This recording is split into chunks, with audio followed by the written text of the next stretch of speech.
Political नेता, political लोग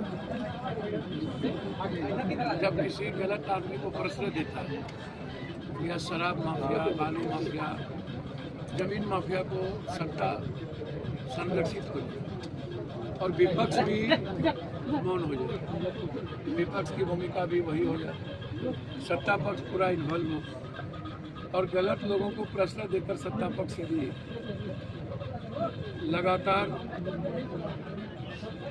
जो कानून के साथ खिलवाड़ करते हैं, समाज में अच्छे लोगों को हटाने के लिए लगातार कई घटना में हम राज्य पूरा है।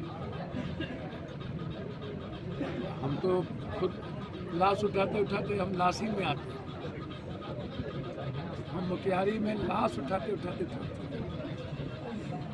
विधायक के द्वारा हत्या करवाया गया, उसमें भी कुशवाहा में आए, वहाँ भी पहले मोहम्मद को कई बड़ी बड़ी घटनाओं में जमीन माफियाओं के द्वारा, जिसमें पूर्व मंत्री विधायक सब इन्वॉल्व और समाज में कोई मतलब नहीं बचता, समाज भी गलत लोगों के साथ खड़ी हो जाए जाति के अलावा। अब अपराधी और माफियाओं के साथ अब खड़े हो जाइए और इकबाल भी खत्म हो गया कानून का, पता नहीं क्यों इकबाल खत्म हो गया। नीतीश कुमार की मानसिक स्थिति बहुत अच्छी रही नहीं, सरकार कोई और चला रहा है और सभी पार्टी अपराधी माफियाओं को टिकट भी देती, उन लोगों से पैसे लेके पार्टी भी चलाती, किचन रूम भी उन लोग से चलता है, कोई एक पार्टी की बात नहीं, लगभग पार्टियां। अब आप हमको बताइए, जिस बच्चे की मौत हुई है उसकी पत्नी पागल, उसकी दादी पागल, उसकी माँ महापागल, उसके पिता पागल। अब एक साथ कितनी हत्या होंगी, कितने दोस्त की उम्मीद थे वो, और हत्या भी रेयर एंड रेयर, इतने ज़्यादा तरफा तरफा के मारना। सो कौन सा गुनाह हो गया था कि तेजाब छीट के पहले उसको पीटा गया, मारा गया, तब तेजाब छीटा गया। सो ऐसा कौन सा गुनाह कर दिया था भाई उस बच्चे ने, क्या बीता होगा उस बच्चे पे। और राजेपुर और इस इलाके में इतना लोकप्रिय था वो लड़का भाई। हम तो एसपी से, डीआईजी से, सबसे, हम गवर्नर साहब से भी मिलेंगे, इसी बीच हमारी गवर्नर साहब से भी मुलाकात होनी है, आज नहीं हुआ तो कल हो जाएगा।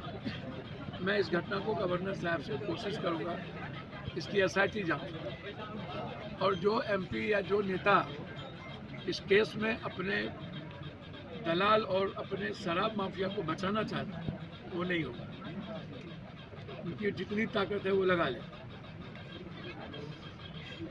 मैं चाहूँगा सीसीटीवी फुटेज, मोबाइल लोकेशन, जहाँ इनकी हत्या हुई मोबाइल लोकेशन में कौन कौन लोग, जहाँ इन्हें उठाया गया वहाँ किनका मोबाइल है, और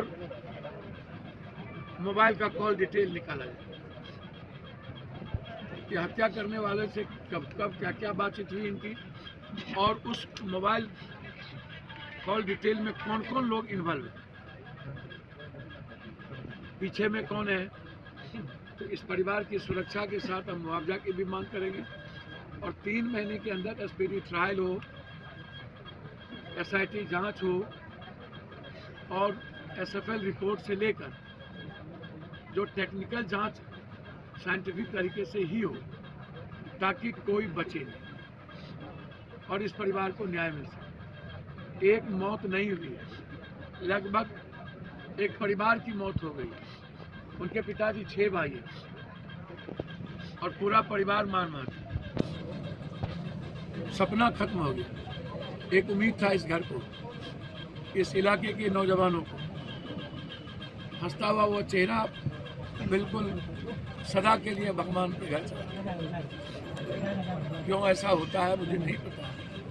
हर दिन मैं 10-12 हत्या को देखता हूँ, 12 जिला, 13 जिला। सर मेरा शरीर लाश हो चुका, 82 से लाश उठाते उठाते थक चुका हूँ। मुझे अच्छे लोग मिलते ही नहीं। सारे अपराधी माफियाओं से मैं लड़ चुका, सारे दलाल से मैं लड़ चुका। यह इलाका खूनी संघर्ष का जंग हो। यहाँ से शिवर नक्सल का वही हाल, सीतामढ़ी में वही हाल।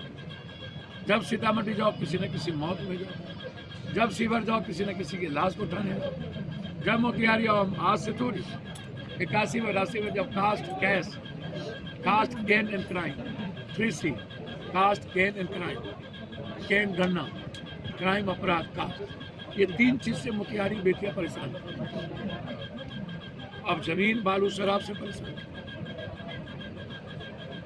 और पूरा सिस्टम कोलैप्स ऊपर से नीचे से। इसीलिए मैं आपको वचन देता हूं, इस बच्चे के न्याय में कुछ कभी नहीं रखूंगा। इसकी पूरी जांच हम करवाएंगे और एसपीडी ट्रायल भी और कॉल डिटेल भी और मोबाइल लोकेशन टावर भी और सीसीटीवी फुटेज, ये तीनों प्रक्रिया, चारों प्रक्रिया से गुजरकर इस परिवार को न्याय दिलाएंगे और मैं इस परिवार के साथ हूं। सर एक सवाल रहेगा, मोतिहारी और मुजफ्फरपुर में आपराधिक छवि जो है चरम सीमा पे, अब सैया भेल कोतवाल तो अब घर का आएगा। सारा अपराधी नेताओं के बेडरूम और किचन रूम का यार बन जाए और उसी के पैसे से नेताओं का किचन रूम चले, पार्टी चले और सभी पार्टी के लोग जाति के अपराधियों को चुनकर टिकट देता हो। उसको लगता है कि अपराधी ही जीत सकता है और जनता भी अपराधी को वोट दे देती है, मुखिया जिला पार्षद बना देती है। तो लोगों को लगता है कि हम क्या कर सकते हैं। पहले नेता अपराधी को पालता था, अब अपराधी नेताओं को पाल रहा है। अब माफियाओं के पैसे से नेताओं के घर चलते हैं, खाना चलता है, सबका घर चलता है। ये बड़ा नेक्सस हो गया। अपराध और माफियाओं के गठजोड़ को खत्म करना बहुत जरूरी है, नहीं तो समाज नहीं बचेगा। पूरा बिहार रक्त रंजित हो चुका है।